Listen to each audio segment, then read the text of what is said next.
for many people towards the end of their life, the death actually comes as quite a relief. And I don't know if you sort of agree with that, but I found that quite staggering. But when I really thought about it, perhaps it doesn't, that perhaps knowing that we are going to die, perhaps that brings more value to life. Well, yes, that's a good way. That's a good way to look at it, and I think it is true for many people. It's a great relief. It was for Marilyn, but there'll be a lot of other people who may not have a fatal illness, but are frightened of so much frightened of death. I've been doing a lot of consultations over the last year. I'm not doing ongoing treatment. I'm getting a little old for that, but I see a lot of people for a single consultation, and I've worked with a lot of people who have great anxiety about dying, and I feel there's a real correlation to the kinds of regrets you have about the way you've lived your life. If you feel you haven't really done what you would have wanted to do in life, you're full of regrets for all the unlived life in you, you will be terribly frightened about dying.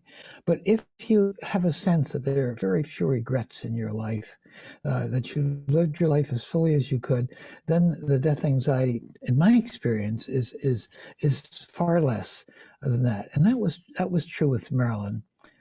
For sure, it was true with Marilyn, and it's also true for me. Here at 89, I don't know how much longer I'll live. Probably not a great deal longer. But I have very little death regrets. Very little death anxiety at this point. Almost none. Which is quite extraordinary for me.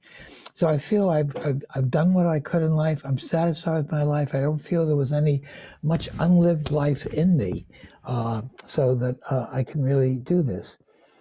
There's also a peculiar thing that's happened to me not too long ago, is that sometimes I feel myself thinking, as I think of Marilyn and I think of her in the cemetery, which is only a 25-minute walk from me, but I have never visited, by the way. That's part of my hang up with grief right now. It's too painful for me still. But as I think about the end of life, suddenly the thought occurs to me that I'll be joining Marilyn. That idea, the sentence, I'll be joining Marilyn. And suddenly I feel a great relief about that.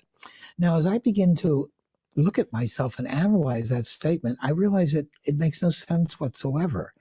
I've been a pretty devout atheist since my early adolescence, so there's no way I'm joining Marilyn. But that I have relief thinking about that, and it gives me a really good insight into what religion offers. Almost all religions offer some kind of some sort of comfort to what happens to you after you die. So I see the importance and the positive things that all religions offer to people. Even to me, here I am, an atheist.